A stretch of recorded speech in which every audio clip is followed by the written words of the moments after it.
Yes. Good afternoon, Driven as Fuck Recovery Brothers in Arms. This is Maddie. I'm going to preface this with thank you, everyone, for all the views, places that have shared it last week's. We appreciate that.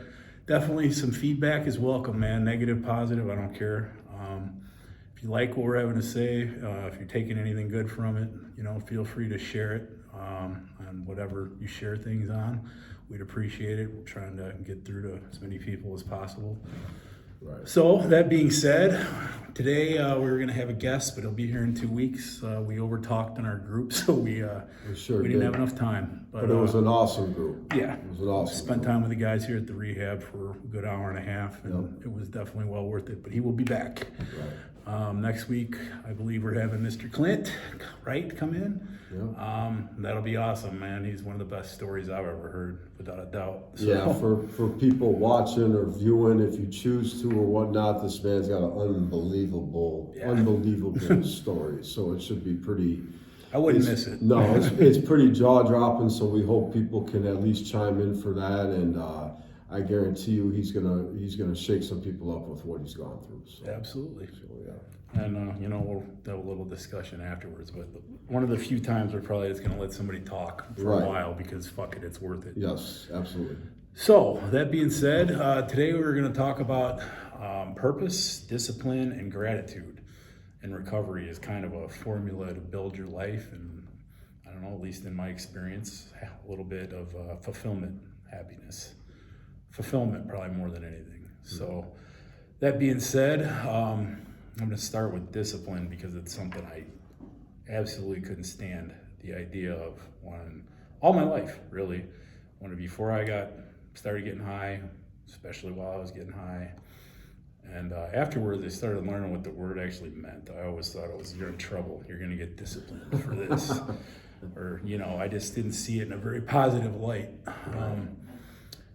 Come to read Jocko Willink's Discipline Equals Freedom, and that was the start of it, and I have studied the shit out of it ever since. It's a very simple book that explains what it really is and how to apply it. I mean, applying it's a little harder than said than done, but definitely worth it. So I'll say for me, what it really has meant is self-discipline, and that being keeping the promises I make to myself. Honoring the shit I say I'm going to do to me, not to anybody else, but the shit I know I need to do. Oh, I'll handle that. I should do that. Discipline is fucking doing that, whether I feel like it or not. And I'll be honest, most days I don't feel like doing any of it, but I do it anyway, and that has paid huge dividends in my self-confidence. What I give to the rest of the world, honestly, is much better when I follow through on all the shit. Right. I'm good about following through on my word to other people, but I've never been too good about following through on my own word to me. And ever since then, I do the shit I know I want to do for my future and for my life. Like lift weights, for me, is a big thing. I do it every day, whether I fucking feel like it or whether I don't. That was 75 hard really threw that into me, but it's something I've been doing a long time anyway. You can't tell, can you? But, like treating my wife a certain way, making sure she knows she's loved every day. That's something on my list of things to do every day that I do, whether I feel like it or whether I don't. Most of the time with that, I feel like it because she's awesome. But going to work every day, working every hour, showing up every day, whether I feel like it or not, whether I'm depressed, it's something I still deal with from time to time, but I used to call off over that kind of shit. I don't allow that kind of thing anymore. Like, that's just not something I can do. That's discipline to me. Showing up to do these things. I love doing this shit. I love talking to these guys in these groups. I love training the guys in the gym. I know you do too, and it's something I value highly. But have there been days in the last couple of years I've been doing this where I didn't feel like coming out on Sunday? Abso-fucking-lutely. I even did let that slide here at 2 for a period of time, and I shouldn't have. But it's something I had to learn from. Right. This is one of the fucking highlights of my week anymore, is coming out here to do this. So it's like all those things that like you don't want to do, but you do kind of want to do, and you should do. What do you do it or do you not do it? Like for me anymore, I have that list of shit and it gets done no matter how the fuck I feel about it that given day, because that's what changes. I make the promises to myself when I'm feeling motivated, then I gotta fucking follow through on them when I am not motivated. Yeah. I don't know, what's your take on discipline? Yeah, I mean, discipline for me, I've struggled with my whole life. Me and Maddie are on two different playing fields, let's say, as far as recovery goes. We met a few years ago. He has stayed the course. I have struggled on and off since we've met, honestly. But we've remained close, we remained tight, and he teaches me a lot about discipline with just the way he lives his life. So, like I said last week, I asked you guys to come on this journey with me because we're all in this together one way or another. I can't do it by myself. I got to do it with guys like Maddie and mentors I have and meetings and whatever I choose to do as far as my recovery goes. So discipline's something I've always struggled with, even as a kid. I always wanted to do what I wanted to do. It's gotten me into trouble over the years. Matter of fact, it probably goes along a lot with where I'm at now in life because of those mistakes I made back then. I'm paying now for. So. It's definitely something I try to be aware more of. Today he mentioned the gym. The gym is very important for both of us, and I think we both can agree today. And I think this is where people kind of make a mistake when it comes to the gym, exercise, and fitness and stuff like that. Is like the gym in that it's not a chore, it's not a job. It is something that you do for yourself. It becomes a job if you look at it that way, but it's a gratifying thing. Perspective. Our perspective, if you look at it differently. And I know for me, I'm getting to the point now where it's not about weight, it's about me showing up, being accountable to myself by making it a point to get there because it's something that helps with my stress. It helps with my anxiety, it helps with my depression, it helps with my addiction. It helps with my addiction because I'm doing something that is feeding my body for a benefit. Where drugs and alcohol, you're doing it and it's causing a negative effect. So, it is a win-win thing, and I know Maddie agrees with that too. 100%. Yeah. I'm doing it for the same reasons you are. Right. I competed at things for a lot of years, but right. That is not at all what it's about anymore. No. I'm competing with me now. Yeah, And right. that's fine. No, right. That gives me juice to keep wanting to Absolutely, fucking push. man. And I think, like Maddie started these gyms inside the treatment centers, and I'll boost his ego for him. He's doing a great thing, and we are addicts, man, and sometimes we get in our head about insecurities and stuff, and I don't think he sees the full value all the times of what he's doing. So I think he sees it now. I think he realizes the benefit of these guys getting into the gym. We get to see the light come back on in their eyes. We get to see them get a little bit stronger. Get excited about Exactly. Get excited about themselves, man, and you're getting that juice back for life, man, and that is... Man, it's so important, man, and I know for me right now, it's giving me purpose. We're talking about gratitude, purpose, and discipline right now for me. Take it away, man. Yeah, Seriously, you're on a roll, dude. Yeah, no, I struggle. They all tie in together. Yeah, anyways, no, they do, think. and I struggle with purpose, and if it wasn't for somebody like Maddie believing in me.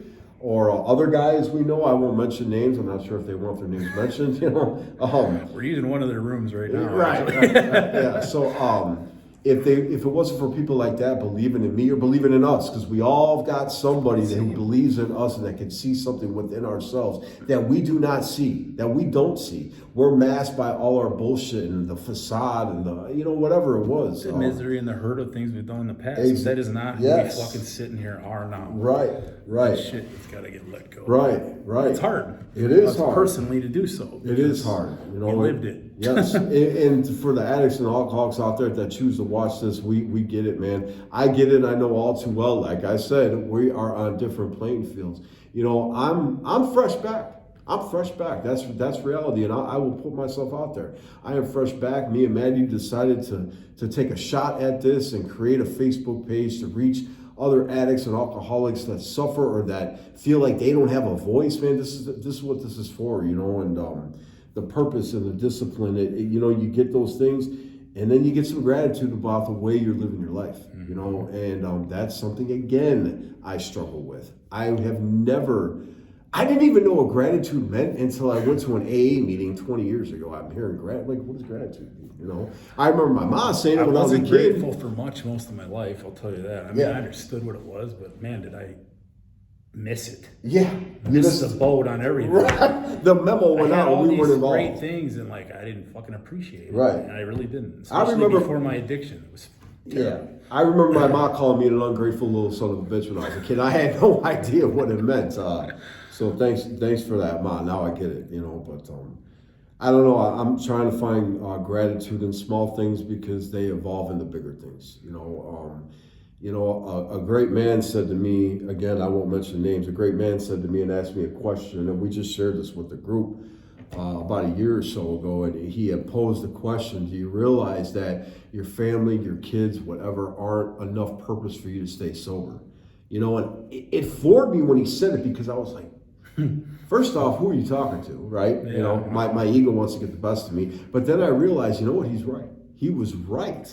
They were never enough to get me to stop. I have to find what works for me in order for me to find that purpose. And I think finding it and helping other guys, running groups and try to get some I don't know, just give them some hope, and whether it's 3 years sober or the little bit of time I have, to try to say, hey, you know what, I've been there, we've been there, we get it, so that right now is the purpose I'm riding with, and it's helping. It really is helping. It's helping big time. And that's a big part of my purpose. Right. I love this shit. I love the gyms here, like the commercial one's a different thing, but it doesn't mean as much to me for some reason. But at any rate, doing these groups, being around these guys is an opportunity that I'm blessed to have. It's something I'm very grateful for, and it is a huge part of my purpose. Right.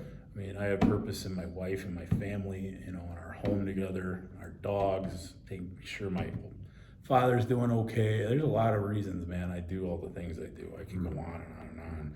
All that's purpose. But like you said, as far as the staying sober thing goes, I got sober and relapsed a million times in between when I first started using and when I finally went to this rehab. I only went to two, and one I went to because I didn't want to sit in jail a long time ago. It didn't do anything for me anyway. Yeah. But they talk about purpose here. I think that matters, man. And Yes. I'm very grateful I got to be here. I'm grateful I'm still able to be a part of this in whatever capacity I'm able to. I mean, making the time to do it, because it does matter to me. But going back to what I was saying, I wanted to get sober when I came here because of me. Right. I did it for, my dad, my family, different people in my life, and I never stuck. Yeah. And that's almost shitty to say, but it's at least for me, it's true. And for a lot of people that have done well, it seems to be a common theme. Yeah, it is a common theme. Like Sure. You got to be the reason, man. All that other shit is part of the purpose I have, without a doubt, man. Right. Absolutely. Yeah. But I had to do it for me and to not fucking hate who I was anymore. Right. First. Right. Before any of this other shit even mattered, or before I would have done any of this other shit, I wouldn't have cared about any of this. Yeah. Yeah. I think, he brings up a good point too about the purpose of what he's doing, being part of and giving back and stuff like that. And, that was something I always wanted to be part. And I had opportunities. A man gave me a job inside a treatment center. I was doing good. I was loving it. I was getting a reception from guys, but I didn't feel it on the inside. I didn't even realize my own value. And I'm finally starting to see it after a lot of knocks in the head. Again, with guys like this man next to me and other people pulling me up, challenging me to think different, trying to say, we gotta boost our logic here. We gotta lift our standards a little higher, than what we've ever given ourselves credit for. And it's giving me a drive, man. It's giving me a drive to want and do more for myself. And look, I work a very mediocre job. My job is not some job I'm going to get rich off of. I'm working labor. It's nothing crazy. It's nothing that I'm going to probably make a career out of. However, right now that's not my main priority. My main priority is doing stuff like this so I could get better internally. I always looked for an external source to make me feel better. I always thought that was my purpose. That was my drive. No, man, it never worked out one time. And I always liked shiny objects. I like something that glistens when the sun hits it, right? But that shiny object, that shiny trophy I might think that I'm getting at the end, it was never enough. And you know, guys like this next to me, they show me like, look, you know what? You go after this goal, and then you set another goal, and you keep achieving. And as long as you keep achieving, you keep winning. You know, and I got a lot of people in my life right now that are trying to show me that, and I couldn't see that before. You know, I wasn't even open to see that because I thought if I just got to this point, I was good. I didn't have to fight anymore. You know, and it does not work like that at all. Never gonna be. There's not an end to anything. No, really. Right. You know, other than when I take my last breath, Right. that's the end of me. But the world's still gonna go around. Yeah. You know. Yeah. Absolutely. And like this gratitude thing, man. All the things you were just saying, fucking A right.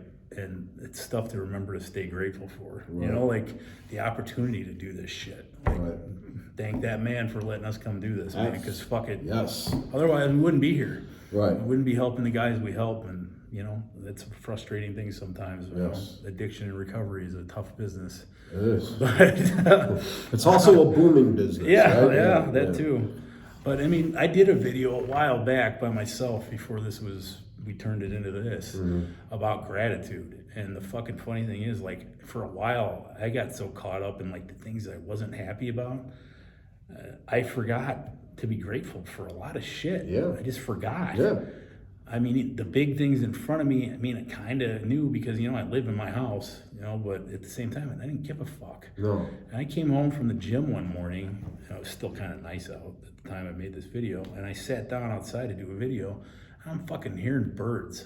Wow. And I'm like, man, these birds have been here ever since I moved here. It was part of like the first thing me and my wife were like, oh man, it's fucking great. You hear birds and wind in the trees out here. And I hadn't heard them for like 2 months. Yeah.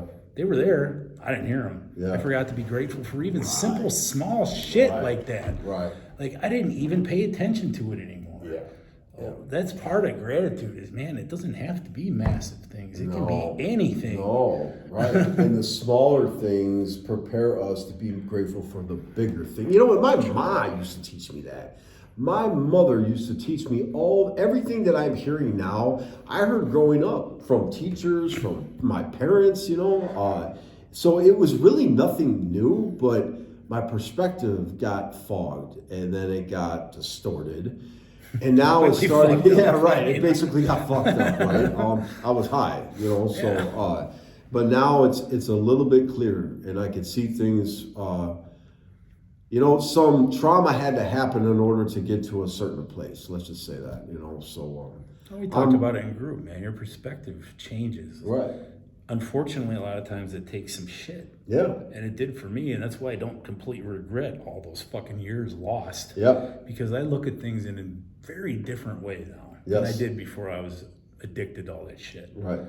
I don't think I would have got here. No. Honestly, without all that fucking misery. Yeah. So if that's what it took, that's what it took. Right. And what do they say in Rocky, right? No pain, no gain, right? It's the same thing. I mean, it's very comparable to what we go. Right? One of our favorites, if not our favorite, I don't know for him, he's my favorite. Jordan Peterson said in one of mine. he said in one of his talks that incredible success comes out of great catastrophes or something like that. I don't know if it's verbatim, but it's so true. And anybody that I know that have rose like the phoenix out of the smoke, out of the fog and everything, has got some type of underdog comeback story, had trauma in their past, had some type of thing that happened to them that altered the way they looked at life or whatever. And you know, the success story that they have it's unbelievable, man. And that's what I want. That's what I want. So again, I ask you guys to come on this journey with me. You know, it's something that I want you guys to ride along with. I know we talked last week about it, and I said, you know what, my book's open, and I hope you guys come along with me for the ride. You know, it's important. So. Yeah, I think that's great. Yeah. I mean, those three things, and I stole those ideas to some degree from Andy Frisella. Yeah. He said it was the equation of happiness. Right. I don't know about happiness, maybe partially fulfillment, I think, but that brings happiness. Yes, he did. And, you know, real shit. I mean, I'll give credit where credit is due. These were his initial ideas. We just expanded on it from the addict's perspective. But, you know, check that shit out because it's not some bad stuff to learn from. Yeah. No, and that was, he sent that to me this morning, and that was kind of how we came up with these topics. I think this video, wasn't it called Execute? That was a different one. Was that a different one? I sent was, I I don't remember. Yeah, It's well, like the equation I had, right, something like right, those lines. right. I mean, So, execution's another day, right? yeah, We'll talk right. about Yeah, that we one can soon. talk about that one next. Yeah, Actually, right. that might be something good to talk with Clint about because he executes on a level like fuck I've probably never seen before. He executes on a lot of different levels that a lot of us don't even understand. A lot of us don't even To understand. be quite honest, Yeah. I mean, this is to preface this for a little teaser, I guess. Yeah. This is a man who, correct me if I'm wrong, I think was an addict for 38 years Right. and came to treatment and quit not only drugs, not only alcohol, but caffeine and nicotine all at the same fucking everything. time. And Yeah. 3 years later, is still going strong with all of it. Yeah. That's some shit, man. Yeah. And I mean, I'll let him tell his story because, man, it floored It me. is. And I've heard him say it 6 times probably, and every fucking time it floors the shit. Yeah, I've heard it twice, and it is definitely by far the most. I don't even know what's the word to describe it, man. I don't know, it's inspiring and it's like inspiring heartwarming, and it's like, yes. I don't know, like it's a lot of things. It's a lot of things mixed in one. So we are looking forward to him coming and being able to share that with everybody. And Just that I didn't see him in a fucking minute either. It'd be right, cool. yeah, right. He lives quite a ways away, but he's making a special trip. So, Right, you know, right. it'll be another good one. Right. So, well, thanks everybody, and we hope you guys enjoy it. And please leave a comment, give us feedback, give us constructive criticism. Something you want to hear about, anything. Yeah, if you like it, make sure you like it. We're trying to evolve, and we'd like this to reach as many people as possible. If it's something you'd like to share with somebody who might be struggling themselves, please do so. It's Driven as Fuck Recovery, Brothers in Arms. Check us You can out. also find us on Facebook at Brothers in Arms. That's right. So That's right. it's for men in recovery, Right. basically. But that's it. All right. Guess. Happy All right. Super Bowl Sunday. Yeah, thanks Have a you good guys. one. All right, bye-bye.